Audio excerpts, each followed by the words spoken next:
Welcome to Hints and Guesses. Kent Dobson here. It's great to be back behind the mic. It's January. I've got a little podcast cooking for you here. I want to talk about three things that are related, I believe. I want to talk about a yearly examen, so a little bit of self-examination. I want to talk about artificial intelligence, and I want to talk about three kinds of people. That's where I'm heading, and I hope you'll come with me. I really want to thank you for listening to this podcast. When I first started this many years ago now, there weren't that many podcasts on the market, but now it's just absolutely flooded. And flooded also with corporate crap. So if you've chosen this podcast or have stumbled upon it, really, thank you. Thank you for listening. If it means something to you, or if you find an episode interesting, share it, pass it on. In a market that is absolutely flooded with content, is just pouring into our eyes and minds and psyches, a little filter, helps. And so if this has meant something to you, pass it on to a friend. And that really helps. And really want to thank my patrons.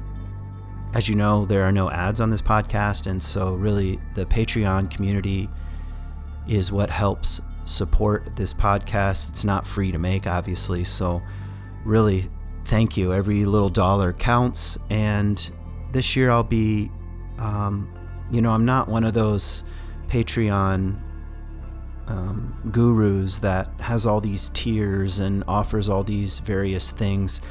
It's a little bit over my head. So really just the whole, anyone who contributes helps make this happen. But I'm going to be putting some more stuff on Patreon.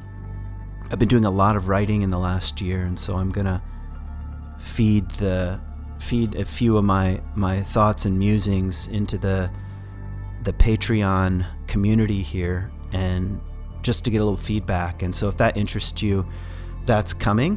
And if you want to join Patreon, that would be great. You can do so, patreon.com/Kent Dobson. And one more piece. I've been kind of challenging myself and my sort of media consumption, social media consumption. I don't have the apps on my phone right now. I'm just doing a little January experiment to see how that goes. And you have this feeling like, oh my God, I'm missing something. Well, I don't have it that often, but it arises. Or how am I going to let people know what I have coming? Because I have a lot of retreats and programs coming. Quite a few things at Animus. I'll have a program here in Michigan in January in June with my friend Adam, who I've guided with the last few years here in Michigan. Anyway, lots of cool stuff, and I'm like, well, how am I going to let people know? And so I've decided to use something that I've never really taken advantage of, and that's just my email list. And I have an email list through my website, kentdobson.com. I moved the little email button, like sign up to receive whatever it says, upcoming, info. I moved it at the top of the page or close to it. And so if you've never put your email in there, please do so. As you know, I don't use it, so you're not going to get flooded. But I'm going to start. I'm going to be putting together a little newsletter of sorts. And because I'm also finding so many things that are inspiring me, and I'm not sure often what to do with them. I don't have as many outlets and as many teaching outlets. And so I'm going to use the newsletter along with my Patreon community to let you know about some cool stuff. So, yeah, that feels like enough at the moment. I want to read you a passage from a book called The Fire of Love by Donald Gorgon. It's a book. It's in our reading list for the spiritual direction program that I'm in through the Dominican Center. And he's a Catholic, and he's musing here on the Spirit, capital S. And there's a certain way he's speaking about the movement of the mystery of God, of the Spirit, of the wind, that I don't think I would have articulated in this way, and I find it really powerful and true and challenges my own sort of assumptions here. So listen to what he says. The Spirit's most intense presence to the world is often between extremes. The Spirit is neither a rigorist nor a laxist, although each of those tendencies may be part of the truth about the cost of discipleship. The Spirit is neither fundamentalist nor secularist, neither antinomian nor moralistic. Antinomian is someone who, well, essentially believes because of freedom in Christ, there are no moral rules anymore. Grace covers everything, so it's kind of like throws morality out. So it's neither that nor moralistic, neither legalistic nor anarchist. Yet neither is the Spirit totally absent from these historical realities. So he's really describing a very intertwined notion of the divine, of the Spirit, of the mystery, one that holds many opposites here. So the Spirit tries to salvage the truth that is there. Now that is a profound idea. I alluded to this a couple of podcasts ago with a quotation from St. Ignatius. I'm not going to repeat it. You can go back to it. But check that out for yourself. The Spirit tries to salvage the truth that is there. So you could say, when we're filled with divinity, or the spark of the divine comes alive, we're able to salvage the truth that's there. In a perspective we don't particularly align with. It's pretty profound, really.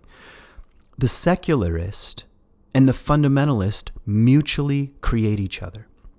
And here I just want to say, yeah, absolutely. That's probably since COVID, that has been the most revealing domain here of our modern world. The secularist and the fundamentalist mutually create each other. To exclude religion from public life is to give birth to religious movements in distorted forms. The fundamentalist's temptation is toward an earthly theocracy. We see that all over the place right now. The fundamentalist's temptation is toward an earthly theocracy, and the secularists is toward a religionless society.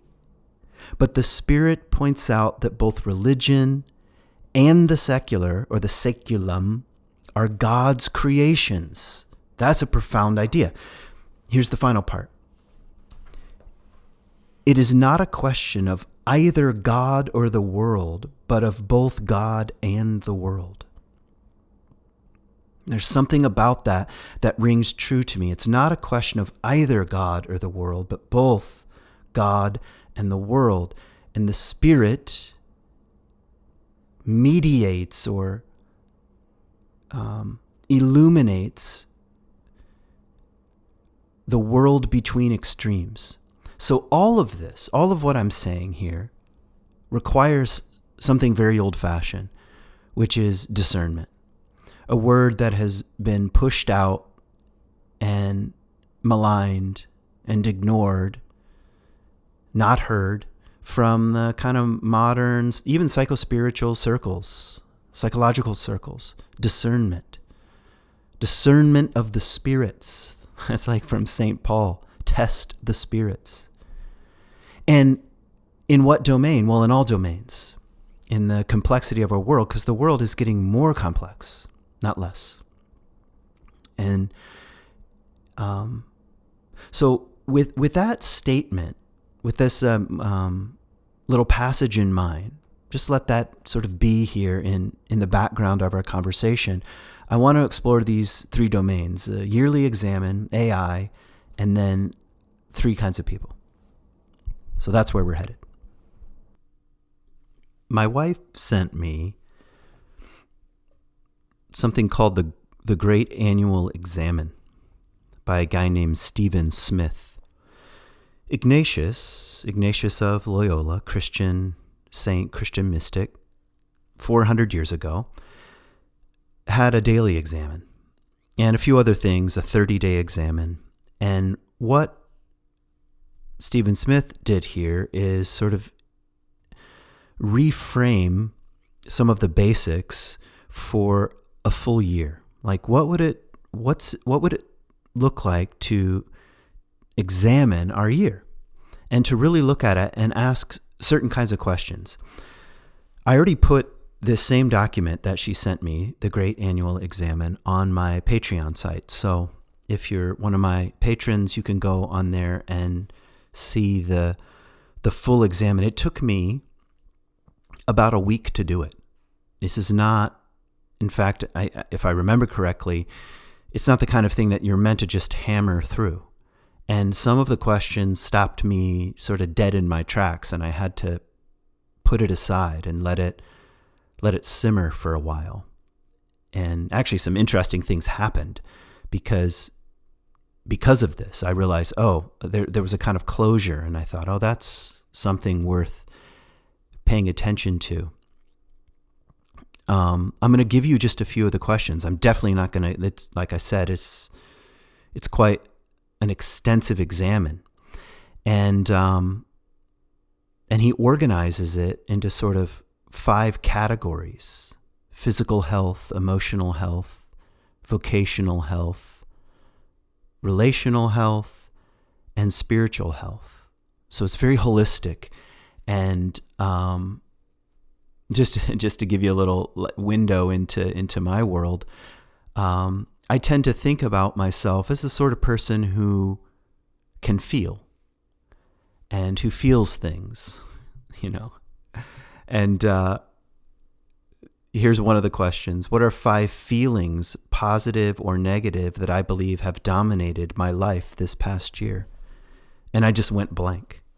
Like, maybe I'm not so in touch with my own feelings or the feeling function in general as I think I am, which would make sense. As soon as you say, I've got that one, I'm good to go.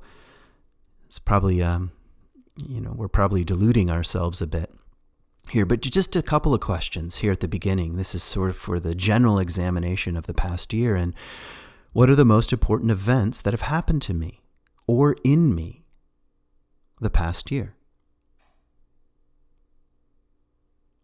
What are the greatest breakthroughs in any category of my life this past year? Physically, emotionally, relationally, vocationally, spiritually, with other people, breakthroughs.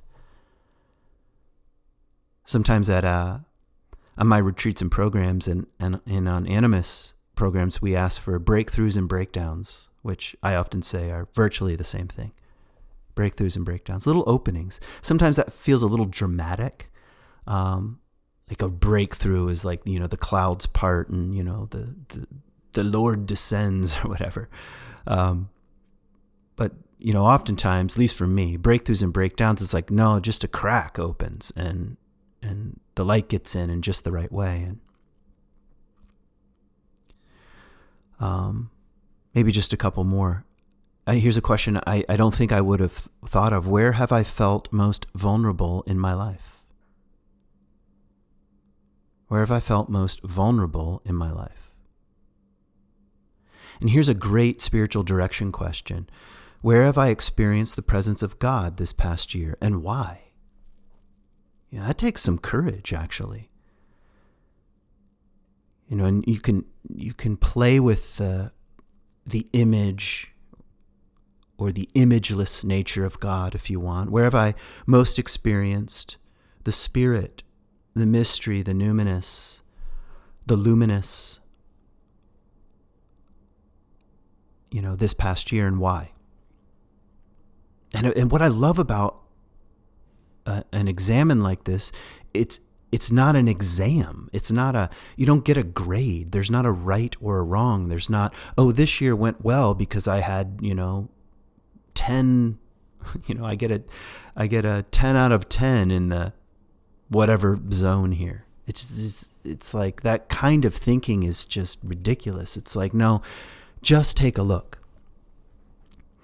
And my sense is that without introspection like this, not only just does the inertia of life, the tasks of life, the demands of life take over, that's true, but it's like in the world of attention, which I think in some ways is the foundation of a spiritual life, attention, offering our attention,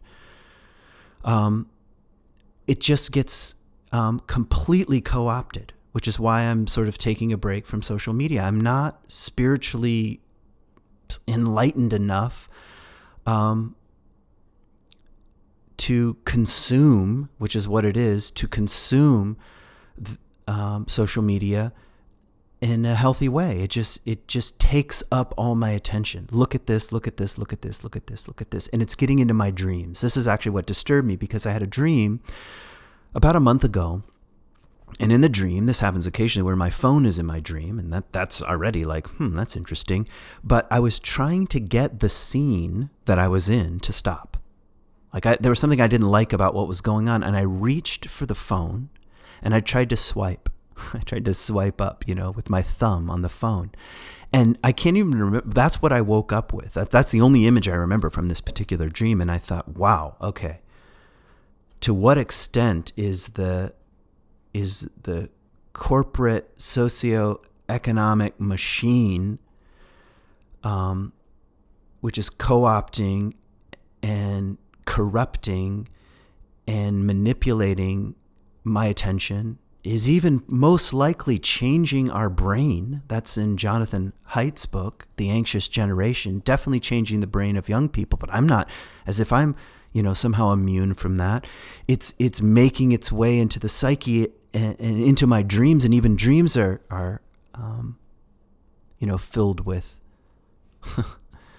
the world as it is. I don't know. It was like, it just disturbed me slightly. So what I am just stirring up here is a simple invitation. Like, what would it be like for you to do an examen right now? Like, I know New Year's is over and whatever, who cares about resolutions and that kind of stuff? But to take a look at the past year, you can just even answer the few questions that I laid out here. Or you might ask a question, maybe it's something like, what are the most important questions that I ought to be wrestling with from the last year? What have I been up to? And because I think without that, it's very hard to be present to our own life and to chart a course, if need be, in a slightly different direction. So that's not all that surprising. Okay, but the reason why I want to talk about AI is that it came up in my kind of yearly examen, because I've noticed two things. First of all, I get a lot of requests. I'm getting a lot of requests. It's almost once a week now. And it's an email. And it's someone who wants to be on this podcast. And believe me, this is not Joe Rogan, or whatever the big podcasts are. It's not like anyone's knocking down my doors. And I've started reading kind of carefully the requests, and they all follow the same pattern. It's something like, hey, loved your recent episode on fill in the blank, usually the title, but sometimes something that I actually said in there. I loved your idea about this. It was really interesting how you put this and this together. I love what you're doing. You might be interested in having so-and-so on as a guest. And the first few I got, I was like, holy crap, somebody's like actually listening to my podcast and like the themes here and is appreciating the way I put this and that together and wants to be on the podcast. There must be a relationship between the work that they're up to in the world and what I'm up to in the world. And yeah, maybe I would have this person on the podcast. And then I start reading their bio. I'm like, what the hell? This doesn't sound like anyone who would actually even be interested in being on my podcast. I've gotten emails from someone who wrote a book that's much more, fundamentalist or evangelical. And expression or approach to Christianity, I think, well, they haven't listened to my podcast at all, and certainly haven't read my book. And I was like, what the heck is going on? And then, so just to back up a little bit, these started trickling in over the last couple of years, and then just pretty much a steady stream over the last few months. And of course, it's AI. It's completely generated. And now I don't know, I have no idea who's behind this, because there's someone with an email address, and this someone is probably some kind of promoter. Maybe these people who want to be on podcasts have hired somebody to be their manager. But however they're doing it, they're just using artificial intelligence to scan podcasts, to spit back to me, mirror back to me my own awesomeness and how much this person would fit with this, but it just sounds flat and fake and strange. And I don't know, so it's been disturbing me a bit. I guess for me, it raises questions of relatedness. Like, what is the relationship here? And what is a relationship that's mediated through pattern recognition, like the way AI works? And how does that affect relationships in the first place? My wife said to me the other day, she was listening to something or reading something, and she said that this author was kind of arguing that the contemporary modern mind right now, and the kind of socially constructed persona that goes with it, functions like a large language model. Now, I'd have to, dig into whatever she was reading, so I'm not exactly sure what this author meant, but he used an example of the way people present themselves online and now even talk in relationship has very little real, wild authenticity built into it. It's like we're skimming off the surface of a large language model using kind of phrases and code words and signals and clues. I'm on your side, I'm not on your side. A lot of that, it comes out most obviously in politics, where, signal words are just pretty much everything. Like, I'm signaling to you that I'm in the right camp. I'm signaling to you that you're in the wrong camp. But there's no authentic thought. There's no depth dimension to people's opinions. It's skimming words and pattern recognition. And we just sense that this person's with me, this person's not with me, kind of like these emails. There's no real relationship. I guarantee you, no one, I shouldn't say guarantee, I'm guessing not a single email that I've received is actually coming from a human that has listened to my podcast. It's just signal words, patterns, recognize this. And they're, what's the right word? Tasty. We bite on them. It's like, ooh, that feels good. And we get sort of sucked in. Now, I'm not against artificial intelligence. In fact, the other part of my examen this year, I've been actually experimenting with it. And mostly because, as you know, if you've listened to it for a while, Carl Jung is one of my teachers, really. And I'm not a Jungian. I'm not trying to be. I'm not going to go to, become an analyst or something like that. I have a lot of respect for analysts. It's probably not my path, and time's running out anyway. But definitely, consistently, ongoing, he's been a teacher of mine and continues to be so. And AI has been pretty great for tracking stuff down. And for the way I've been using it, things like this. What's the relationship between St. Teresa's interior castle and Jungian individuation? And I just kind of see.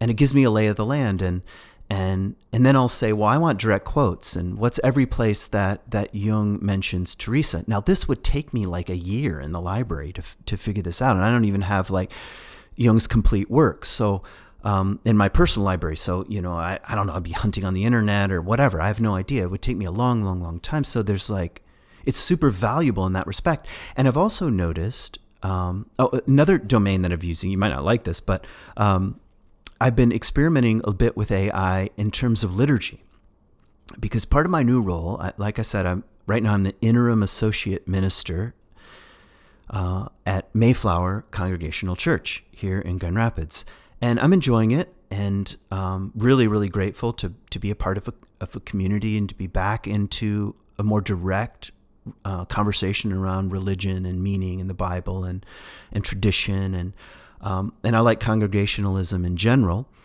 And anyway, congregationalism on the one hand looks a little like a mainline church, has liturgy and in this case pretty traditional music and a sermon and so forth. But the liturgy, we're not really following the Book of Common Prayer, or not directly, and we're not in the UCC, which is the United Church of Christ, and they have a liturgical calendar, which is a lot like the Book of Common Prayer. We kind of just we do follow it to a certain extent, but anyway, there's freedom built in, especially in things like the call to worship, the opening prayers, so stuff like this. So I've been using the Book of Common Prayer and the UCC and my own ideas and poems and just putting them into AI and saying, all right, what does a call to worship look like? And it's been very, very interesting. And of course, if you've used AI like ChatGPT or something, you can have a whole conversation. You can say, well, I don't like this, or that sounds to fill in the blank, and it's also funny because it's like, oh, that's a great idea. It always like sort of pats you on the back. Oh, what a clever question, or you feel sort of good about yourself as if you're in relationship, but you're not really. There's no emotion on the opposite side, and that's probably one of the, no matter how rich the frontier of AI, no matter what the trajectory is, probably we're not going to be dealing with emotion on the opposite end. That seems to be the one thing that's out. Okay, so anyway, again, I'm not against AI, and I think, I don't want to go into this right now, but Elia Delio, and in her most recent book, she has a lot of positive things to say about artificial intelligence, which I was kind of surprised by. So, like I said, it's a frontier. I don't know if you know the Jungian Fionn Paul. He's relatively new to me. You can find a great interview with him on Speaking of Jung, one of the podcasts that I turn to on a regular basis. Anyway, he's an explorer. He's like an ocean rower. My son knew who he was before I did, because he rode the 5 major ocean passages, one of the most famous being from the tip of South America to Antarctica, in a little rowing team. It was on the Discovery Channel a few years ago, but he also happens to be a Jungian analyst. Like, he's an amazing person. And he says there are 4 major frontiers when it comes to knowledge right now. The obvious one is AI.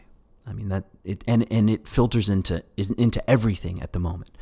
So it's a frontier. What does he say the other 4 are?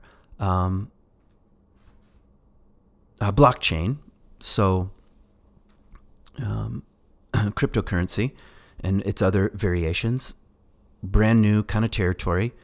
And the other one was longevity. So that's all, of course, all the rage. Peter Attia and all these folks. And of course, all these things are affected by AI, obviously, blockchain and longevity. And that's going to only increase. And the fourth, he says, is psychedelics. And now he happens to be a psychedelic facilitator and is trying to bring Jungian depth psychology and its rubric for how to understand the psyche into the world of psychedelics, which desperately needs some help for how to frame this. And anyway, amazing podcast. So what's my point here? That we can't put our heads in the sand. And which is partly why I've instead of being like an iconoclast and I don't know, turn my back, I can't think of the right word for it, turn my back on, I'm above artificial intelligence, which is impossible anyway. No, we need a conscious relationship. And I think it's important to take that personally, and also into the political domains and our conversations around laws and government and corporations and ethics, and all of that stuff is probably beyond most of our capacity to participate. But on a personal level, what kind of relationships are we getting ourselves involved in? And I don't know if what your life has been like the last year, but I keep hearing stories about how particularly ChatGPT is affecting people's lives. I heard a story of a woman who was about to send an enormous amount of money to a vet that a veteran that she had fallen in love with on the internet before her kids intervened, and as far as the kids could tell, just a relationship with a bot. I mean, that is incredible. That's wild that we're that susceptible. And there's a kind of darkness there too. I heard another story of, there was a couple that was, maybe you've heard things like this too, having some trouble. And for one of the people in the relationship, ChatGPT had become the therapist. And it went from therapist to, I've never felt this understood in my life, compared especially to you, my spouse. And, was the beginning and the end of a real concrete relationship. And it's like, wow, the forces that are at work. And here are questions, and I'm sort of putting it on to everyone, here that's listening to the podcast. And I mean, these are questions that I like to ask, but because I'm into myths, stories, legends, fairy tales, archetypal patterns, I'm asking, what pattern is behind this? Like, what myth would help us understand this? Sometimes I think about the writer of Ecclesiastes. There's nothing new under the sun. And I think about that with AI. Yeah, there's something new technologically, but like the pattern, what pattern is here? And I don't know. I can't see it yet. I'm asking you, what do you see? What is there a story? Is there a parable? Is there a fairy tale? Is there an image? Is there an archetype? Like, what kind of archetypal? See, if I think we can touch that world, we can see the dangers in the shadows. We can see the golden threads and the sinister threads. It helps illuminate. Sometimes I've wondered a bit about the myth of narcissist. It's hard to hear that myth in this sort of post-Freud. Now, I'm not against what Freud did with the narcissist myth, but like sort of in its original forms, I think there's something with AI and narcissist, because he's young and he's beautiful and he peers into the mirrored reflection of a body of water, of a lake, and he sees himself and falls in love. That's a little bit, I think, a helpful image when it comes to AI. And I just mentioned that a few minutes ago, the way it praises, the way it says, wow, or great question, or I just wonder if that's a dimension. Like, what is it that it's definitely trying to mirror back to us something that will hook us, that will that will inflate us in some way or support us in some way. And but I just wonder how much of it is a reflection, So anyway, that's not even a very good one. I'm just saying, what's at work here?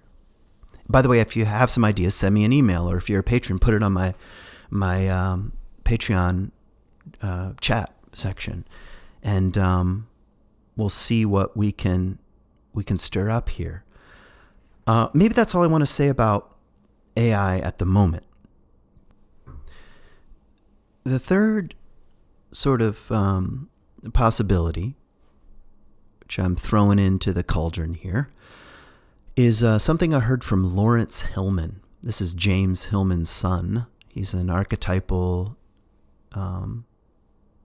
depth psychologist. Archetypal psychology is really that's how Hillman described himself, and his son Lawrence is continuing on the tradition, of course, in his own way. Works a lot with astrological charts, and I heard him on a podcast called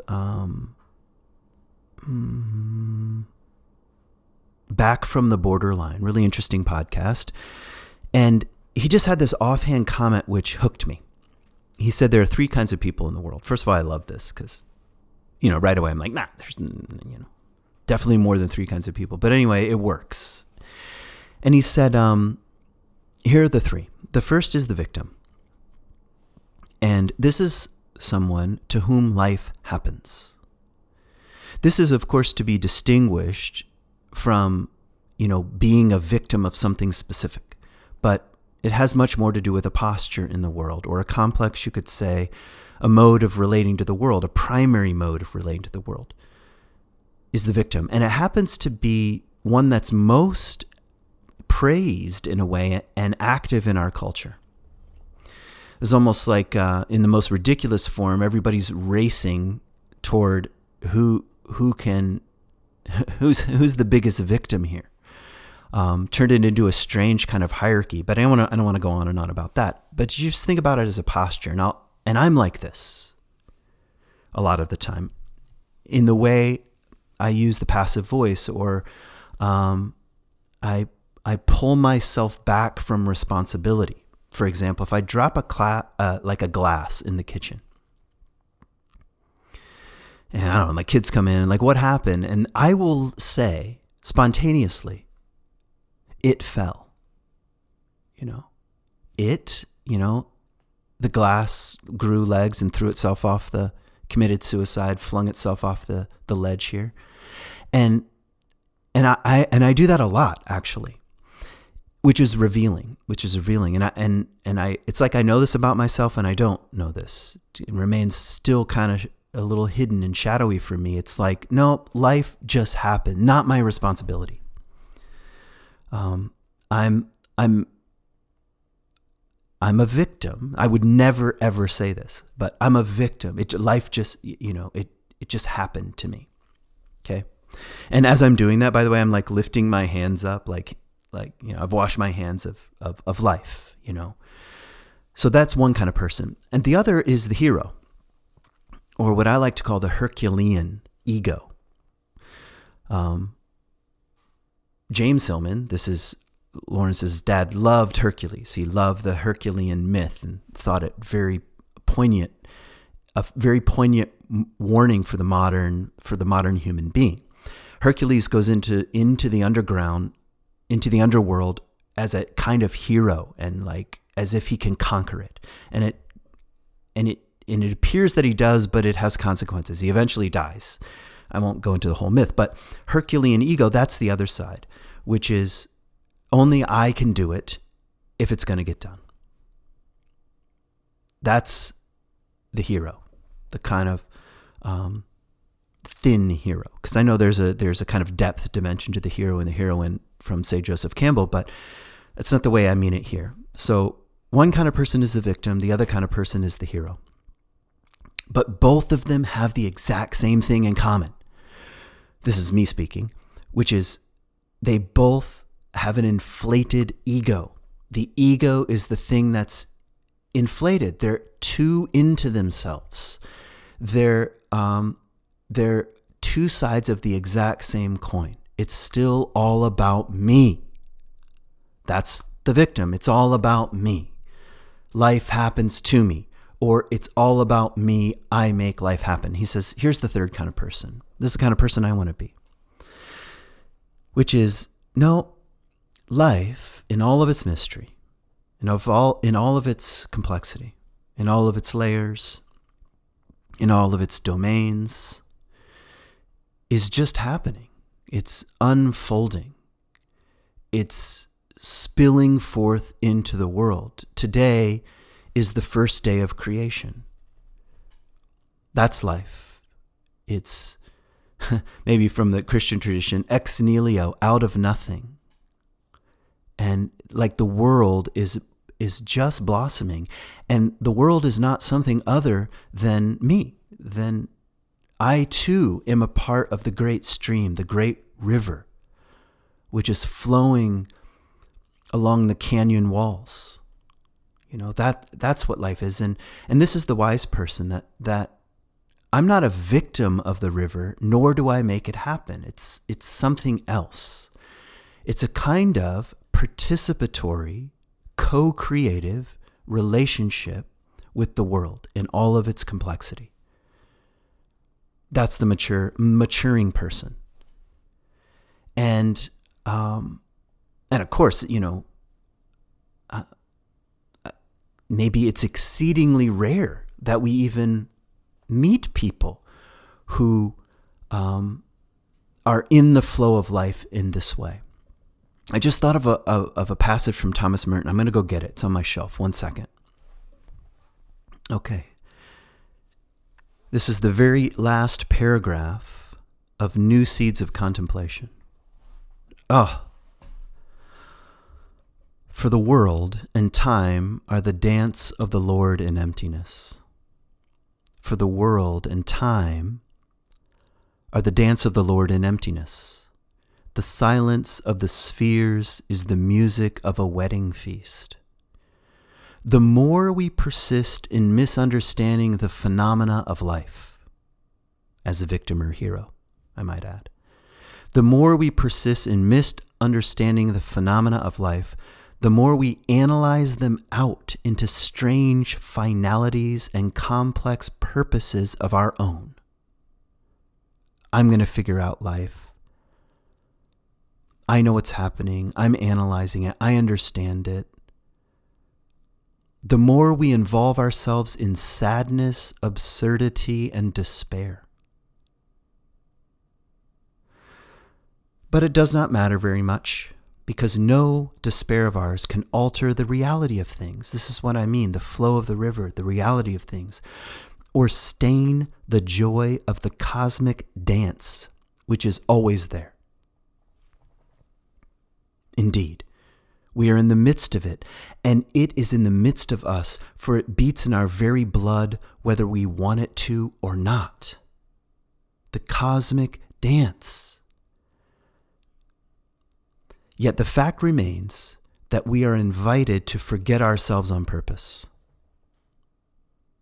You've probably heard me say a few times in the last year on this podcast that what does C.S. Lewis say? That hell is endless, ceaseless autobiography. Hell is ceaseless autobiography.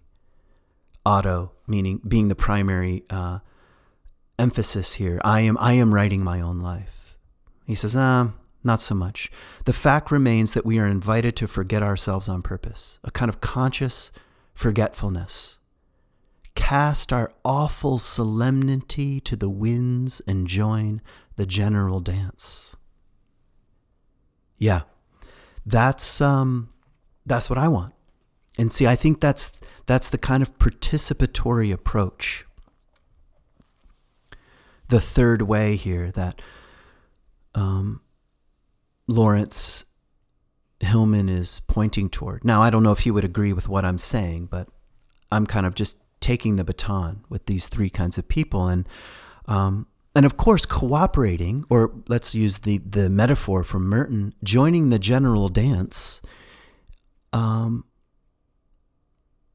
Maybe it's simple, maybe it's not, but it does require, I think, back to my opening thoughts here, it requires discernment.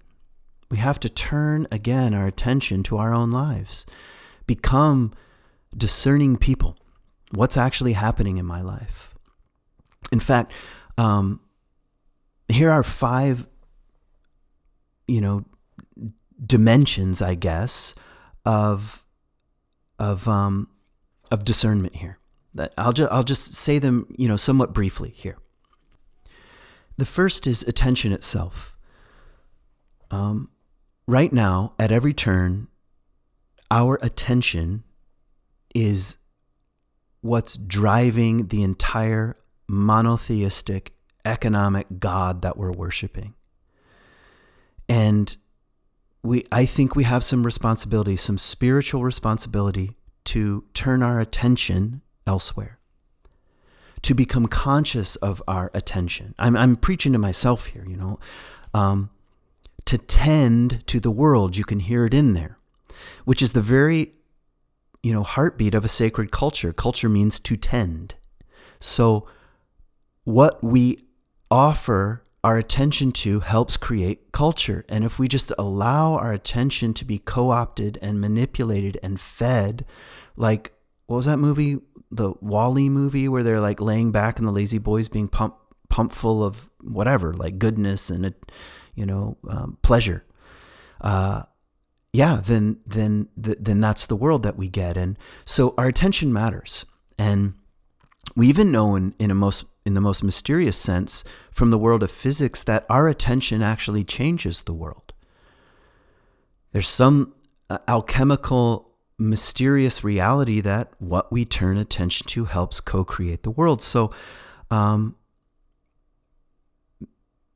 you could ask yourself this year, what has captured my attention? And what would it look like to sort of lift my chin up from the phone and look around? What's that line from Phoebe Bridgers? Something like, I'll lift my eyes up from the screen and see my life. Or I don't quite have it, but anyway, if you know the song, you know what I mean. Yeah, so let's lift our chin up and offer our attention to the world. I mean, half of the work of coming on a retreat or a program like the kind that I lead, like the kind we lead at Animus, is just learning again to offer our attention to the world. And what's the world? Well, it's also our emotions and our body and our psyches and our imagination, but just the world as it is. Like, oh my God, this place that isn't other than me, but I'm in dynamic relationship. And that's a fuller life. So the first mode of discernment requires our attention. And the second is, again, to borrow from St. Paul, discerning the spirits, testing the spirits. Like, as we offer our attention to the world, to life, to our emotions, to the energies, to our dreams, to our fantasies, toward our longings, like, well, what are we encountering? Like, what's a wound and what's a complex and what seems to be coming from the soul, or what's a gift from God, or to be discerning and not just like to use depth psychology, just because it comes out of the unconscious doesn't mean discernment isn't involved. Like, test, what kind of spirit is this? What does it lead me into? So this is another mode of discernment. Here's a third one. Does what I'm encountering deepen my relationships or isolate me? I think that's probably one of the most resonant questions when it comes to social media, because it's so addictive and it's just become normal to be addicted. Like, some addictions we look down upon and some we just accept. And social media happens to be one we accept. And it's definitely addiction, and it works in the brain and the hormones and the chemicals, and we know that. It's like, oh yeah, but everybody's addicted, so who cares? Does this deepen my relationships? See, that's a troubling question to me. I have to say, sometimes, but most of the time, no. A life of relationships mediated through the imagery of a phone, of a computer, of a screen, has an isolating effect. And we know this statistically. Depression, anxiety, and suicide are skyrocketing. I almost don't want to say this because, actually, it doesn't really matter, I suppose. But, the white male, patriarchy, the white male, which has wreaked a lot of havoc, colonized a lot of people and places, and caused tremendous harm, and usually is thought of to be, what's the right word? Taking its own hierarchical dominance at the top of the food chain here, and needs to be brought down a notch. Yes, agreed. It also, the white male, happens to be at the absolute top of the spectrum of suicide at the moment. It's like, whoa. So it didn't turn out the way we thought. It's like you get the corner office and you want to throw yourself off. Like something is deeply amiss here. And there's something deeply amiss relationally. Does this deepen my relationship with the world, with my life, with the natural world, with my friends, my family, or does it not? Does it lead to isolation, separation, hierarchy, dominance, fear, so forth and so on? Okay, here's the fourth. This is the fourth mode of discernment that I think is probably needed. And it has something to do with loosening our attachment to outcome. And, in spiritual circles, there's a lot of, guru-like advice about non-attachment. All right. I'm not attached to this. I'm not attached to that. I'm in a non-dual state. I'm not clinging. I hear a lot of words. Don't really get the sense that it happens all that often. But maybe a lighter and more important way of saying it is attachment to outcome. When we're less attached to outcome, I think we're more available to the general dance of life. I'm participating.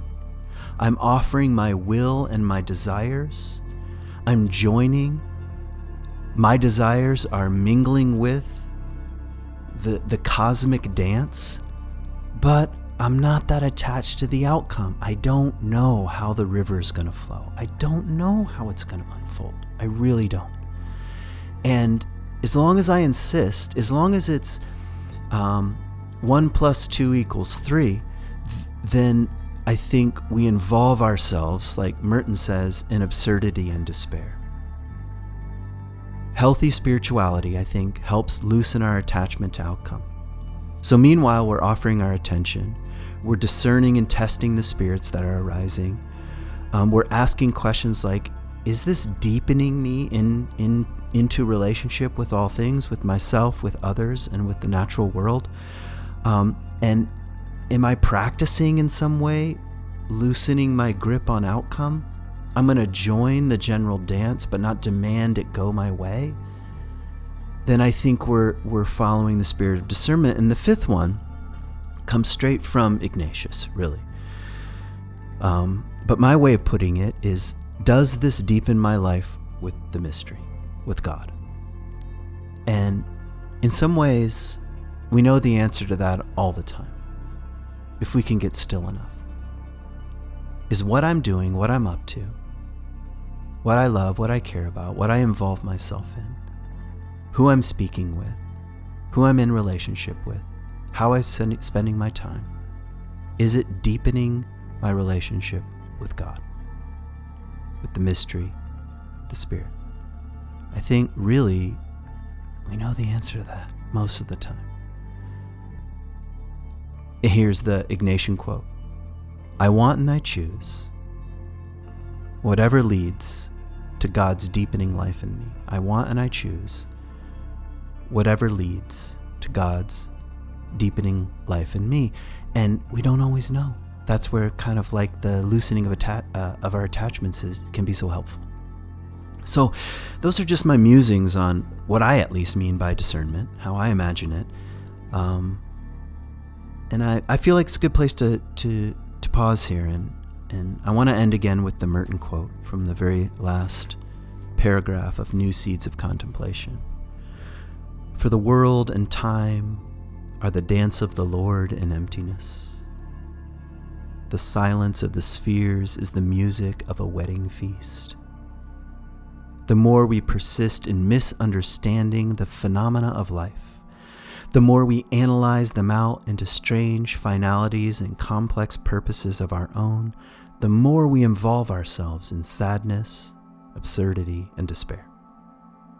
But it does not matter much, because no despair of ours can alter the reality of things or stain the joy of the cosmic dance, which is always there.